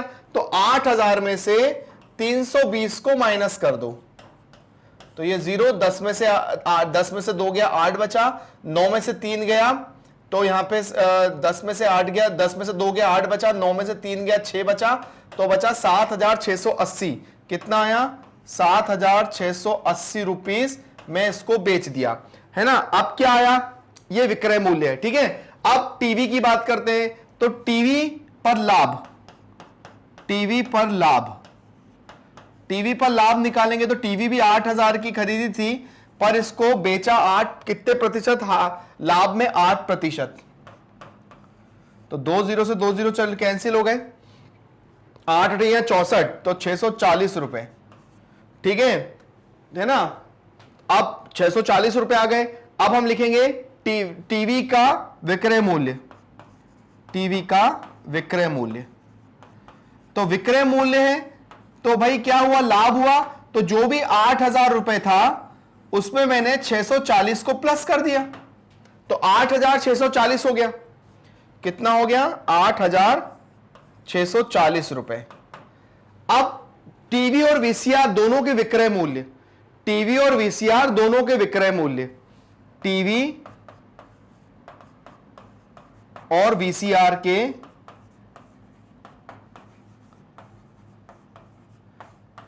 विक्रय मूल्य। तो टीवी और वीसीआर के विक्रय मूल्य, तो यहां था 8640 और ये था 67680। चलो इन दोनों को प्लस कर लें, तो ये है 8640 और ये है 7680। 8 और 4 12 की 2 हासिल का 1, 6 और 6 12, 12 और 1 13, 13 की 3 हासिल का 1, यहां हो जाएगा 7 और 1 8, 8 और 8 16। तो ये हो जाएगा 16,320। कितना हो जाएगा, 16,320। अब आपने यहां पर एक बात नोटिस करी होगी कि पूरे लेनदेन में हमें प्रॉफिट हुआ है, पूरे लेनदेन में क्या हुआ है, लाभ हुआ है। देखो हमने जब दोनों को खरीदा था तो 16,000 में खरीदा था, और जब दोनों को बेचा तो 16,320 में बेच दिया। तो हम निकालेंगे कुल लाभ, हम लिखेंगे लाभ। तो लाभ निकालने के लिए क्या करते हैं, विक्रय मूल्य माइनस क्रय मूल्य। तो विक्रय मूल्य कितना था, 16,320 और ये था 16,000 रुपए। तो टोटल कितना हो गया, 320 रुपए का लाभ हो गया। ठीक है, कितने का हो गया? 320 रुपए का लाभ हो गया। अब लाभ प्रतिशत भी निकालना है, तो लाभ प्रतिशत के लिए अब हम क्या करेंगे? लाभ प्रतिशत निकालना है, तो लाभ प्रतिशत हम यही निकाल देते हैं। चलो, तो लाभ प्रतिशत के लिए भाई लाभ बटा क्रय मूल्य गुणा 100। ठीक है, तो अब लाभ कितना है? लाभ है 320 रुपए, क्रय मूल्य कितना था? 16,000 रुपए गुणा 100। ठीक है, 2 0 से 2 0, 1 0 से 1 होगा, 16 कम 16, 16 दूनी 32, तो 2% का लाभ हुआ। ठीक है, ये हमने पूरा क्वेश्चन सॉल्व कर दिया और कोशिश करी कि मैंने एक ही पूरे बोर्ड पे आप लोगों को बता दिया, हमें कुछ इरेज करने की जरूरत नहीं पड़ी। लेकिन जब आप इस वीडियो को देखेंगे तो आपको सब चीजें आराम से एक एक करके समझ में आएगी। प्लस माइनस का ध्यान रखना, गुणा का ध्यान रखना, मल्टीप्लाई का ध्यान रखना, भाग का ध्यान रखना, आपका पूरा क्वेश्चन बहुत अच्छे से होगा।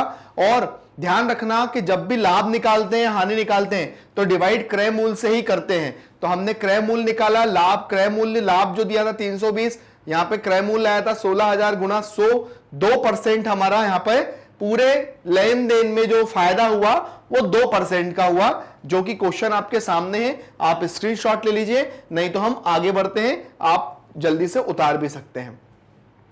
अगला क्वेश्चन क्या दिया हुआ है? सेल के दौरान एक दुकान सभी वस्तुओं के अंकित मूल्य पर 10% बट्टा देती है। ठीक है, मतलब सेल लगी हुई है और अगर आप कोई सामान लेने जा रहे हो तो उस पर 10% बट्टा मतलब छूट, जो कि मैं बता चुका हूं। 450 अंकित मूल्य वाला एक जींस है जिसका अंकित मूल्य है कितना? 450 रुपए। ठीक है, अंकित मूल्य क्या है उसका? 450 रुपए। और है ना वाला एक जींस है और 2 कमीजों जिनमें से प्रत्येक की अंकित मूल्य 850 है, को खरीदने के लिए किसी ग्राहक को कितना भुगतान करना पड़ेगा? तो सबसे पहले हम निकालेंगे कुल अंकित मूल्य। क्या निकालेंगे? कुल अंकित मूल्य। कुल अंकित मूल्य। कुल अंकित मूल्य क्यों बोल रहा हूं मैं? देखिए, सबसे पहले 450 रुपए की तो क्या है भाई? 450 रुपए की तो एक जींस है, और उसके बाद अगला क्या है? 850 मतलब 2 कमीज जिसमें से प्रत्येक की कीमत 450 की, एक जींस है 1450 की, और 2 शर्ट है जिसमें से प्रत्येक की कीमत कितनी है? 850 प्लस 850। ठीक है, 850 प्लस 850। तो हम पहले इन सबको टोटल कर लेते हैं। तो यहां लिखाएंगे 1450, 850 और 850। तो 5 या 15 की 5 हासिल का 1, यहां हो जाएगा 8 और 8 16 और 4 20 और 1 21, और ये हो जाएगा कितना?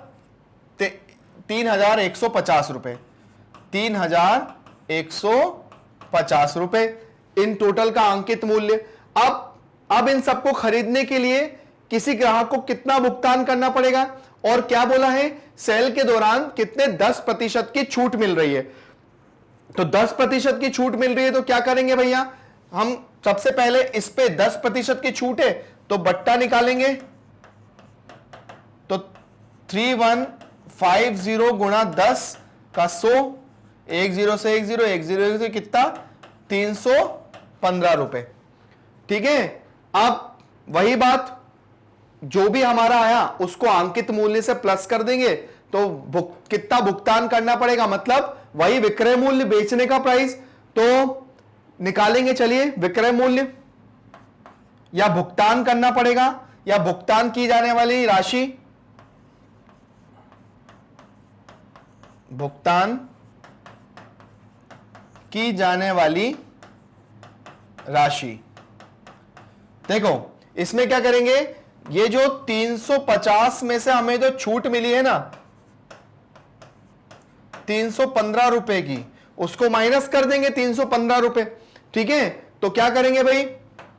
3,150 में से 315 रुपए मैंने माइनस कर दिए, तो 10 में से 5 गया, 5 बचा, यहां हो गए कितना 4, 4 में से 1 गया 3 बचा, ठीक है। उसके बाद 11, 11 में से 3 गया 8 बचा और यहां बचा 2, तो 2008 कितना 2835 रुपए, कितना 2835 रुपए।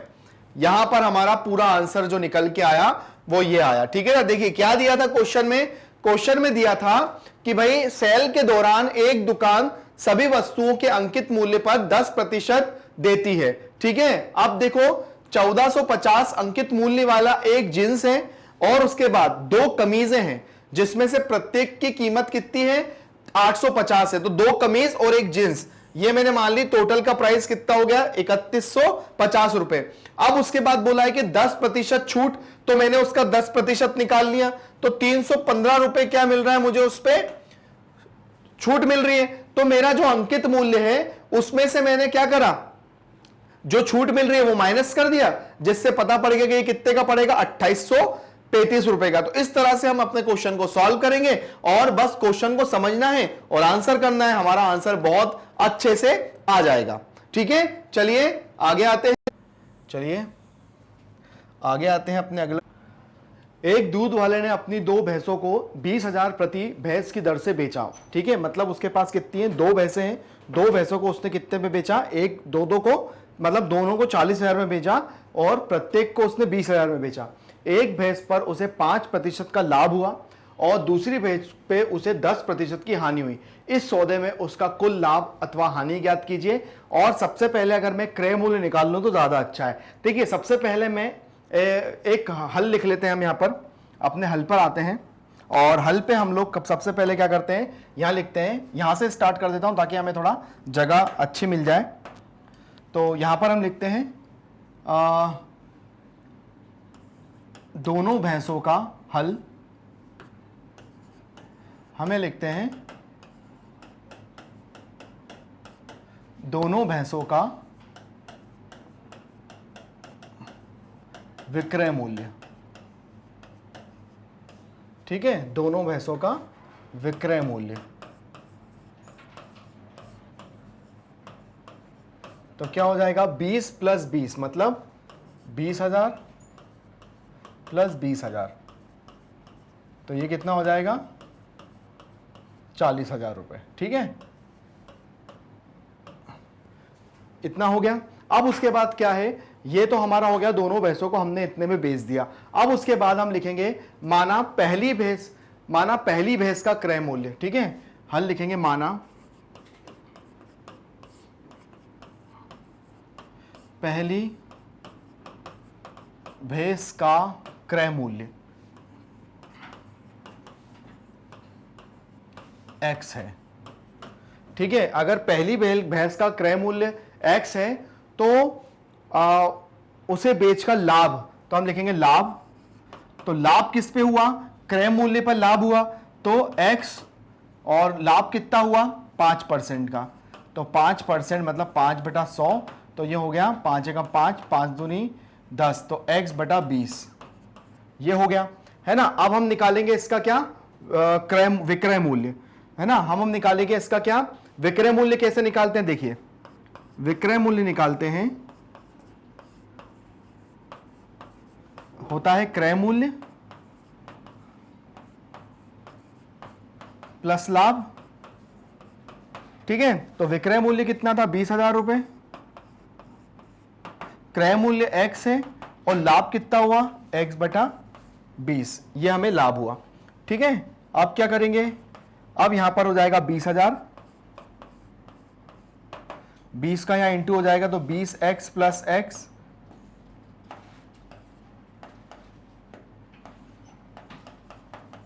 बटा 20, ठीक है। तो यहां पर मेरा जो आंसर निकल के आ जाएगा वो कितना आ जाएगा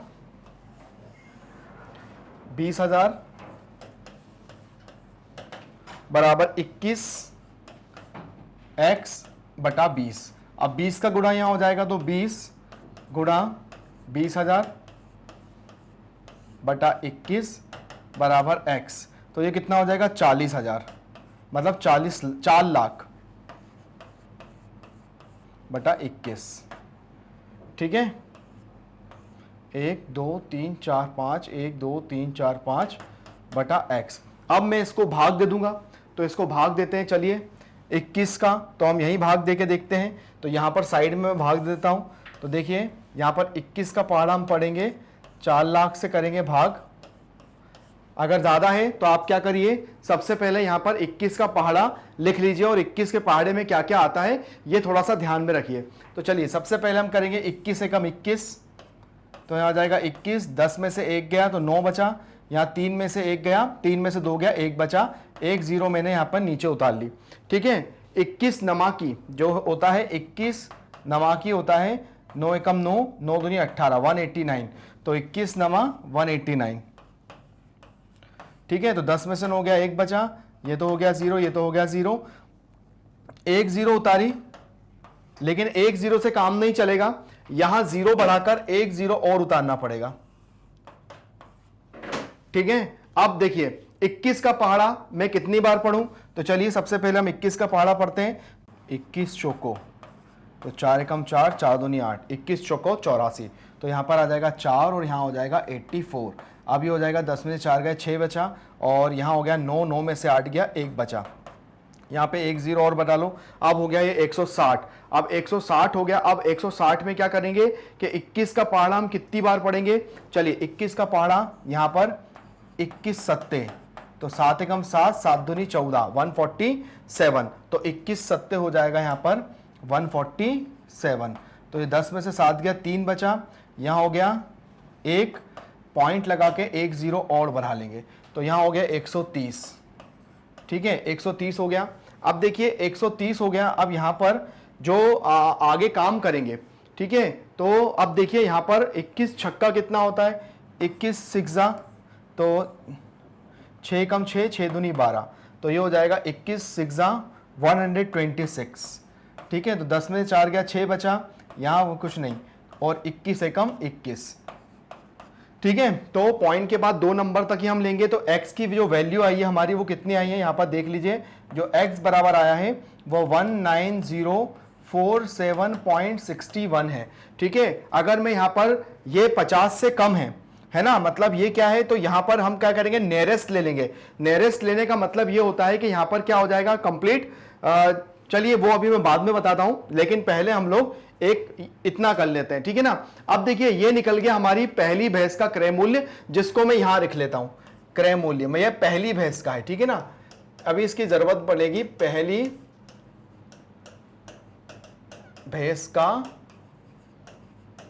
क्रय मूल्य आ गया ये मेरा। मैंने इसको यहां इसलिए लिख रहा हूं क्योंकि अब मुझे इसको मिटाने की जरूरत पड़ेगी। ये x है, ठीक है, तो x बराबर हो जाएगा 19047.60। मैं ये कह रहा था कि इसकी जो वैल्यू है वो कितनी है, 50 से कम है, तो हम लोग इसको क्या लिखेंगे, इसको हम पूरा जो कंप्लीट जो मान लेंगे वो कितना मान लेंगे, हम इसको पूरा एक 62 मान लेंगे। ठीक है ना, तो ये पूरा कितना हो जाएगा, 62। ठीक है ना, तो ये भी हो जाएगा 62। ठीक है, अब क्या करेंगे, अब ये तो हो गई x की वैल्यू। अब यहां पर हम लोग लेंगे माना दूसरी भैंस का क्रय मूल्य। ठीक है ना, अब यहां से फिर से हमारी जो है काम चालू हो जाएगा। क्या होगा देखते हैं, थोड़ा बड़ा क्वेश्चन था इसलिए थोड़ा सा इसके अंदर टाइम लगा। तो ये हमारा हो जाएगा माना दूसरी भैंस, माना दूसरी भैंस का क्रय मूल्य y है। ठीक है, तो y का जो हानि हुई है वो कितनी हुई है, हानि हुई है हमारी कितने परसेंट की, 10% की, तो y बटा 10।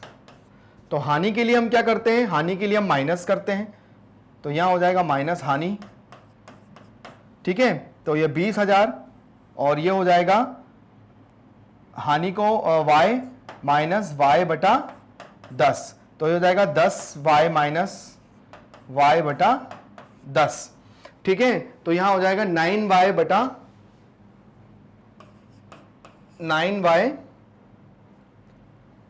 10। ठीक है, अब उस 10 का इधर गुणा कर देंगे हम लोग, हमारा यहां पे पूरा क्वेश्चन चेंज हो जाएगा। ठीक है,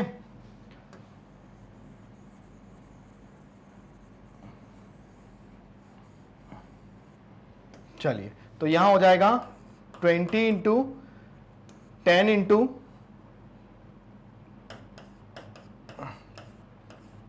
20,000 बटा 9 बराबर y, तो ये हो जाएगा 2 लाख।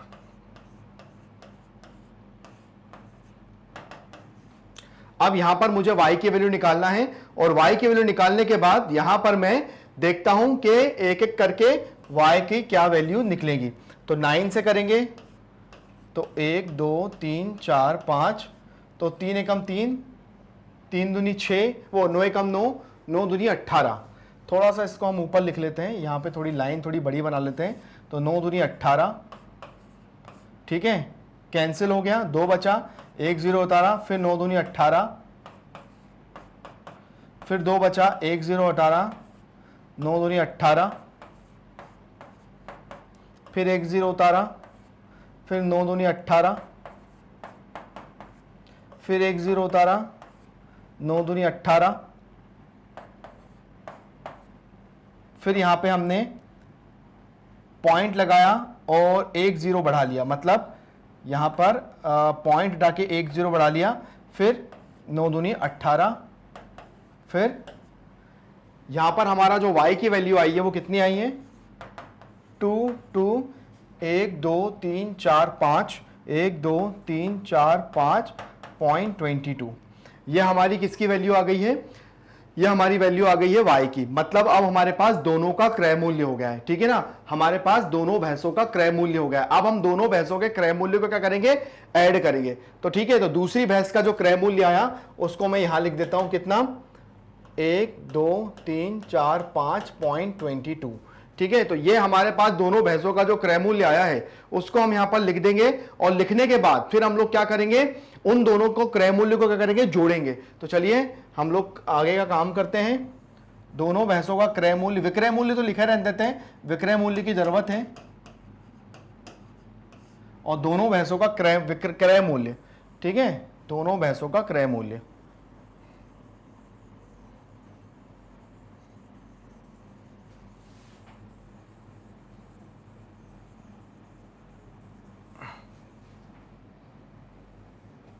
चलिए, बहुत नजदीक आ गए हम अपने क्वेश्चन के आंसर के। तो दोनों भैंसों का क्रय मूल्य, दोनों भैंसों का क्रय मूल्य, तो यहां पर हम कर लेंगे x प्लस वाई, तो कितना हो जाएगा ये 109,047.62 प्लस यहां पर हो जाएगा 1 2 3 4 5.22। तो चलिए अब हम इन दोनों को कर लेते हैं प्लस, 19047.62 और 1 2 3 4 5.22, तो हो जाएगा 4, 6 और 2 8, 7 और 2 9, 4 और 2 6, 2 9 और 2 11 की हासिल का 1, 2 और 1 3 और 1 4, कितना आ गया ये 41,269.84। अब देखिए, ये है हमारा क्रय मूल्य और ये है हमारा विक्रय मूल्य। तो देखिए, जो खरीदी थी वो 41 समथिंग थी और वो बेची जब 40 है, तो जाहिर सी बात है हानि है, तो हानि निकालेंगे हम लोग। तो हानि निकालने के लिए हम लोग क्या करेंगे, जो हमारा जो क्रय मूल्य है माइनस विक्रय मूल्य है,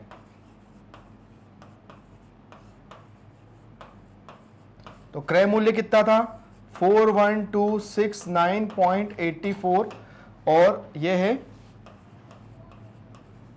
40,000, ठीक है। अब हम इनको कर देते हैं माइनस, तो यह जाएगा 41,269.84 और यहां पे हम करेंगे 1 2 3 4 0 0, माइनस कर दीजिए तो 84.9621, ये तो हो जाएगा कैंसिल, ठीक है। तो हमारा आंसर कितना आया 1269.84 रुपए की हानि हुई इस तरह से ये हमारा पूरा क्वेश्चन होता है कंप्लीट। इसके अंदर जो जो चीजें आप लोगों ने देखी, आप लोगों को समझ में आई, और उसके बाद ये क्वेश्चन काफी बड़ा था, इसलिए हमको बाकी को हटाकर हमको इसको सॉल्व करना पड़ा।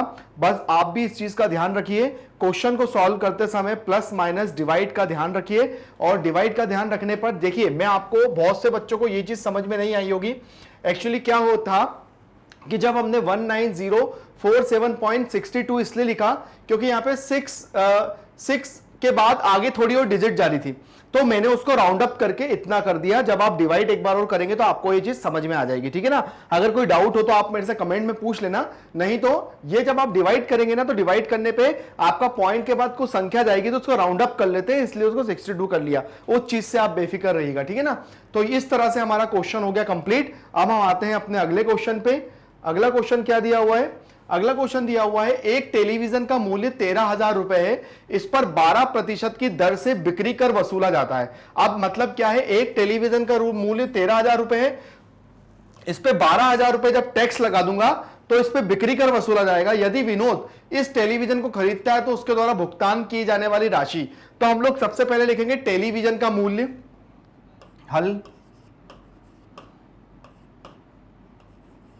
हल में लिखेंगे टेलीविजन का मूल्य,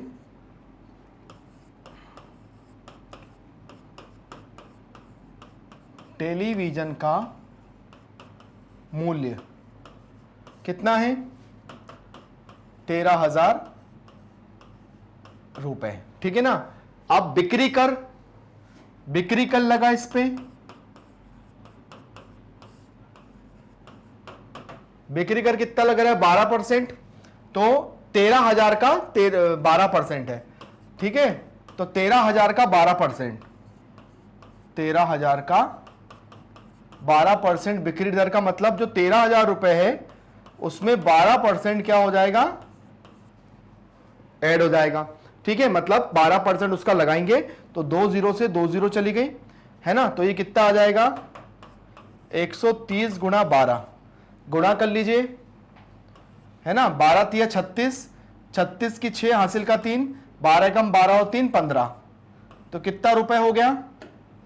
1560 रुपए। अब विनोद टेलीविजन को खरीदने, तो विनोद के द्वारा भुगतान किया गया, तो आ जाएगा या भुगतान की जाने वाली राशि, अतः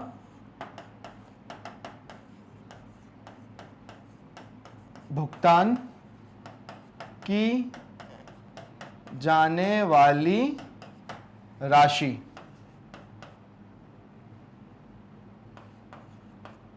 तो कितनी हो जाएगी? भुगतान की जाने वाली राशि 13,000 प्लस 1560, तो ये हो जाएगा 13,000 और 1560, 14,560, 14,560 रुपीस। तो हम कहेंगे कि विनोद इस टेलीविजन को 14,560 रुपए में खरीदता है। यहां हम ऐसा लिखेंगे कि विनोद इस टेलीविजन को या इस टीवी को 14,560 रुपए का भुगतान देकर खरीदता है। तो हर क्वेश्चन के अंदर हमें उसका एक आंसर लिखना पड़ेगा जो कि इस तरह से होगा। आप लोग भी इस तरह का आंसर लिखेगा और बड़ी आसानी से अपने क्वेश्चन को सॉल्व करेगा। आप लोग भी जब इसको सॉल्व करोगे तो बस छोटी छोटी चीजों का ध्यान रखना, आपका क्वेश्चन सॉल्व हो जाएगा। चलिए आगे आते हैं अपने अगले क्वेश्चन की तरफ। अरुण एक जोड़ी स्केट किसी सेल से खरीद कर लाया जिस पर दिए गए बट्टे की दर 20% थी। यदि उसके द्वारा भुगतान 1,600 रुपए है तो अंकित मूल्य ज्ञात कीजिए। देखिए, अब सबसे पहली बात तो यह है कि एक सेल में गया, सेल में जाकर उसने उसको खरीद लिया, लेकिन यह नहीं पता कि कितने का खरीदा है, बस मुझे पता है कि उसने खरीद लिया। उसके बाद क्या बोला है? उसके बाद बोला है कि जो स्केट है वो क्या है, उस पे जो भी जितने का भी खरीदा उस पे 20% की क्या थी? छूट थी। तो हम क्या बताएंगे कि यदि उसके द्वारा भुगतान की गई राशि 1,600 रुपए है तो अंकित मूल्य ज्ञात कीजिए। तो हम क्या करेंगे, हल में लिखेंगे माना अंकित मूल्य या माना अंकित मूल्य x है। अब उसने जो भी खरीदा इसको खरीद लिया, अब जो भी खरीदा उसमें उसको छूट कितने की मिली, 20% की। तो जो छूट है उसमें 20% मतलब अंकित मूल्य में होगी वो, तो हम लिखेंगे बट्टा, है ना, हम लिखेंगे बट्टा x का 20%। ठीक है, तो कितना था, x बटा x गुणा 20 100। ठीक है, तो 1 0 से 1 0 गई, 2 एकम 2, 2 पंजे 10, तो ये हो गया x बटा 5, ये हो गया बट्टा। अब देखिए बट्टा निकालते कैसे हैं, बट्टा निकालते कैसे हैं कि हमारे अंकित मूल्य में, है ना, बट्टा निकालते कैसे हैं कि हमारे अंकित मूल्य में अंकित मूल्य को और माइनस कर देंगे विक्रय मूल्य को। अंकित मूल्य से विक्रय मूल्य को माइनस कर देते हैं।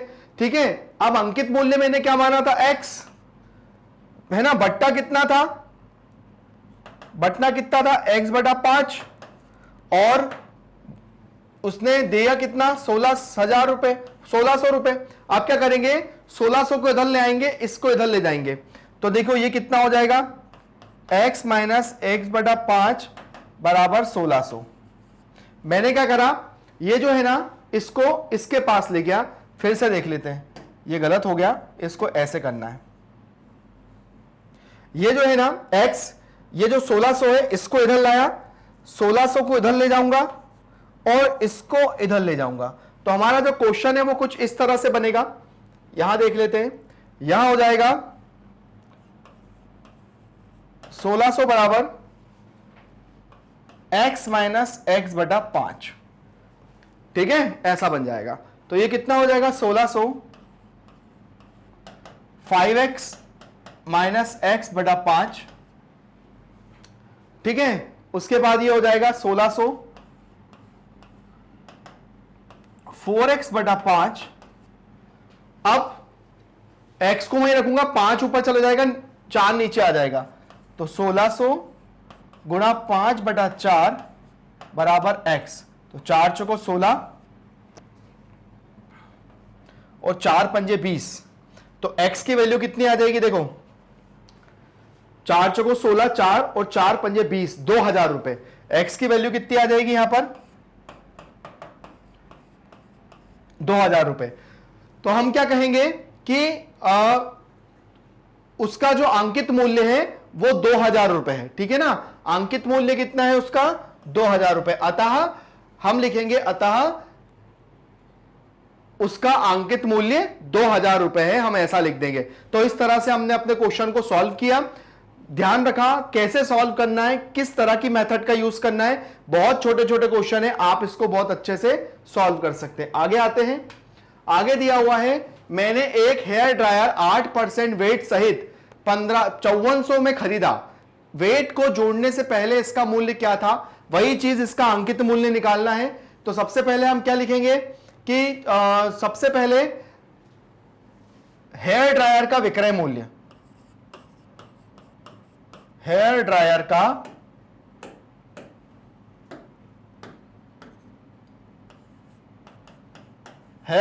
का विक्रय मूल्य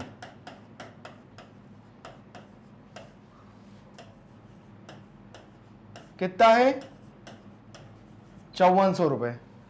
ठीक है, या तो एक काम करिए, इसको हटाइए, आप इसको ऐसा लिखिए, माना अंकित मूल्य x है, या माना उसका पहले का मूल्य, या वेट को जोड़ने से पहले का मूल्य ज्ञात कीजिए। तो हम लिखेंगे माना अंकित मूल्य, ऐसा लिख लेंगे, माना अंकित मूल्य या माना अंकित मूल्य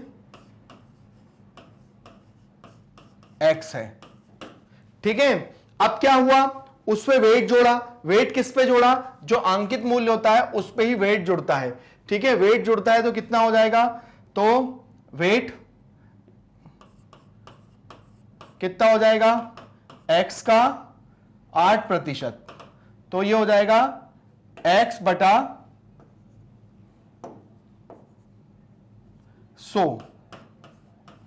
ठीक है, अब इसको कैंसिल कर दीजिए 2 के पहाड़े से, तो 2 चौको 8, 2 पंजे 10, 2 दूनी 4, 25, तो 2x बटा 25 कितना आ जाएगा?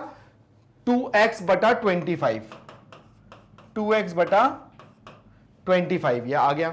ठीक है, अब देखिए क्या है, अब वेट निकल गया। अब देखिए कोई भी चीज को अगर मैं खरीदूंगा, वेट अगर लगता है, वेट कब लगता है? वेट लगता है कि जब उसका अंकित मूल्य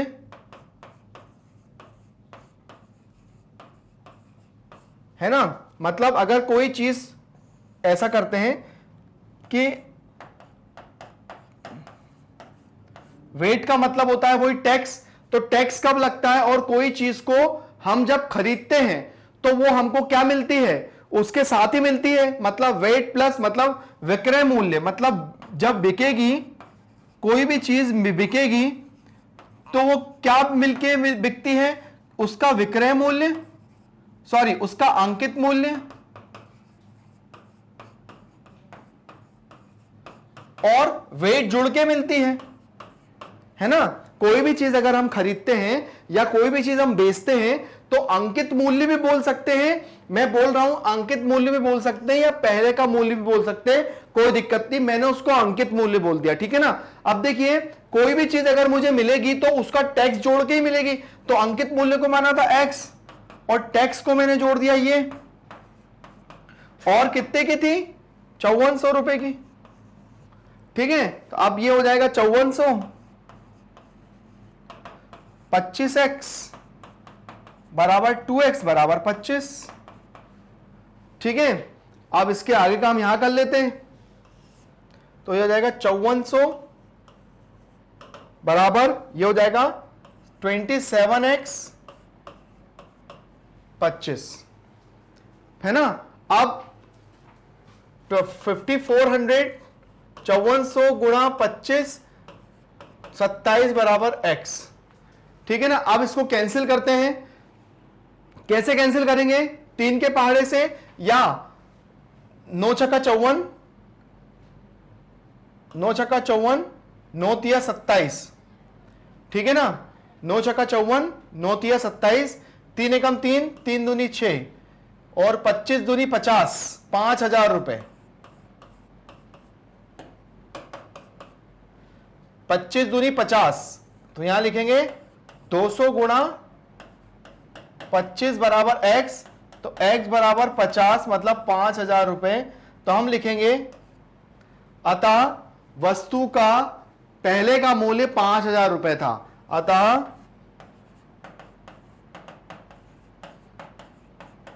वस्तु का पहले का मूल्य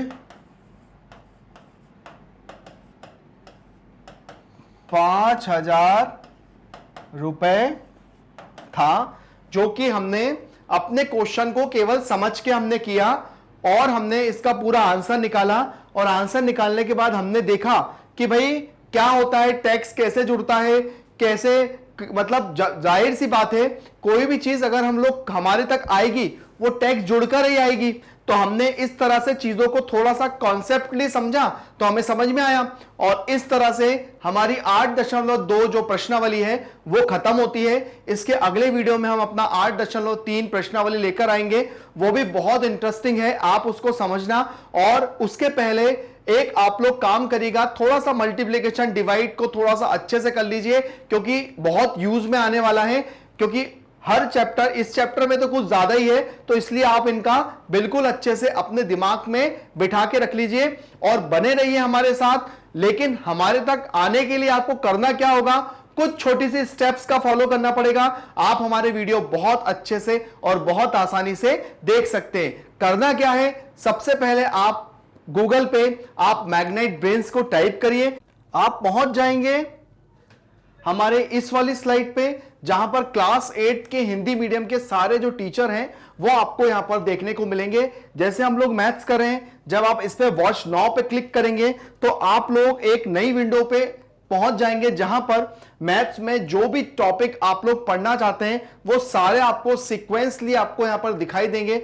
आपको जो भी पहला पढ़ना हो आप उस पर क्लिक करिए, वो आपको एक वीडियो के रूप में बहुत इजी और एक बहुत आसान भाषा में एक्सप्लेनेशन के साथ देखने को मिलेगा। मैंने यहां पर कोशिश करी है कि आप लोग उनको मतलब वीडियो को जो मैंने जो एक्सप्लेनेशन किया है वीडियो में वो आप लोग बहुत अच्छे से समझ पाएं, और अगर कोई डाउट होता है तो आप मेरे से कमेंट द्वारा पूछ सकते हैं, बट आप लोगों को गुंजाइश नहीं रह जाए कोई डाउट की, ऐसे मैंने यहां पर एक प्रयास किया है। बने रहिए हमारे साथ, बने का रहना है मैग्नेट ब्रेन्स हिंदी के साथ, जो देता है 6 से लेकर 12 तक का एजुकेशन, वो भी बिल्कुल फ्री में। यहां पर आपको किसी भी सब्जेक्ट के लिए कोई चार्ज नहीं देना है। आप अपने जितने भी छोटे बड़े भाई बहनों, अपने फ्रेंड्स हो, आप उनको हमारे चैनल के बारे में बताइए, हमारे चैनल को लाइक और सब्सक्राइब करिए। Thank you.